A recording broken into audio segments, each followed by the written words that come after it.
Hello అండి, welcome to our channel sweeties life hacks. ఇవాళ మనం మరో కొత్త రెసిపీతో వచ్చేసామండి. సింపుల్గా ఈజీగా రెండు ఇంగ్రీడియంట్స్తో మనం ఈజీగా చేసుకోగలిగే స్నాక్స్ ఇది. సో ఎవరైనా ఈజీగా చేసేయచ్చు, ఎక్కువ టైం పట్టదు, మనకు కూడా చేయడం చాలా ఈజీగా అయిపోతుంది కాబట్టి ఎన్నిసార్లు అయినా సరే చేయాలనిపిస్తుంది. సో ఓన్లీ రెండు ఇంగ్రీడియంట్స్ కాబట్టి పెద్దగా ఎక్స్పెన్సివ్ కూడా ఏం కాదు కాబట్టి మనం ఎవరైనా చేసుకోవచ్చు.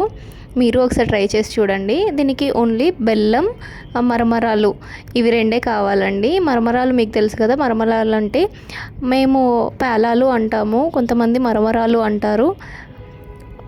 మీరేమంటారో కమెంట్ బాక్స్లో కమెంట్ చేయండి. దీనికి ఈ రెసిపీ చేయడానికి ముందు ఏం చేయాలంటే బెల్లంని పాకం పట్టుకోవాలండి. ప్యాన్ పెట్టేసి దాంట్లో బెల్లం వేసి అది కరిగేంత వరకు, మనం పాకం వచ్చేంత వరకు పాకం పట్టుకోవాలి. ఇప్పుడు చూడండి, ఇట్లా మామూలుగా వాటర్ వేయకుండా ఫస్ట్ కలపండి కాసేపు. తర్వాత కొద్దిగా ఒక చుక్కంత వాటర్ వేసేసి ఒక 2-3 టేబుల్ స్పూన్స్ అన్ని వాటర్ వేసేసి కొంచెం కలపండి. కలిపితే మనకి ఇలా తిక్కుగా వస్తుంది. సో అది ఇంకా కొంచెం థిక్ అయ్యేంత వరకు, పాకం వచ్చేంత వరకు, అంటే మనం ముట్టుకుంటే మన చెయ్యికి అంటుకునేలాగా ఒకసారి టెస్ట్ చేసుకొని చూడండి. స్పూన్తో పైన కానీ చూసినా కూడా మనకి తీగలాగా పడుతుందంటే అప్పుడు మనకు పాకం రెడీ అయిపోయినట్టే. ఇట్లా వాటర్ లాగా కాకుండా తీగలాగా వచ్చినప్పుడు మనం ఏం చేయాలంటే దాంట్లోనే, ఈ పాకంలోనే మనం మరమరాలను వేసి బాగా కలుపుకోవాలి. ఇలా కలిపేస్తే బెల్లం అంతా కూడా మనకి మరమరాలకి మంచిగా పడుతుంది.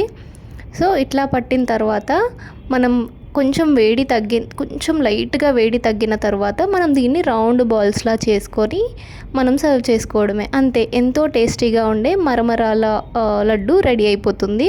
సో ఇది ఈజీగా కాబట్టి ఎవరైనా చేసుకోవచ్చు. చూడండి, ఇది కొంచెం చల్లబడింది. ఎక్కువ చల్లబడితే కూడా మనకు మంచిగా కరెక్ట్గా రాదు షేప్. సో ఎక్కువగా చల్లగా అవ్వకముందే కొంచెం గోరువెచ్చగా ఉన్నప్పుడే మనం బాల్స్ చేసుకోవాలి. అంతే, ఎంతో టేస్టీగా ఉండే మరమరాల లడ్డు రెడీ అయిపోతుందండి. మీకు నచ్చితే లైక్ చేయండి, షేర్ చేయండి, కమెంట్ చేయండి. మీరు కూడా ఒకసారి ఇంట్లో ట్రై చేసి చూడండి. అంటే మరెన్నో వీడియోస్ కోసం స్వీటీస్ లైఫ్ హ్యాక్స్ ఛానల్ని సబ్స్క్రైబ్ చేసుకోండి. ఇలాగే సబ్స్క్రైబ్ చేసుకొని మీ సపోర్ట్ని మాకు అందించండి లైక్స్, కామెంట్స్ ద్వారా. మేము కూడా మరెన్నో హెల్దీ అండ్ టేస్టీ రెసిపీస్తో మళ్ళీ మీ ముందుకు వచ్చేస్తాము. అప్పటి వరకు ఇలానే సపోర్ట్ చేస్తూ ఉండండి. Thank you, Andy. Thanks for watching the video till the end.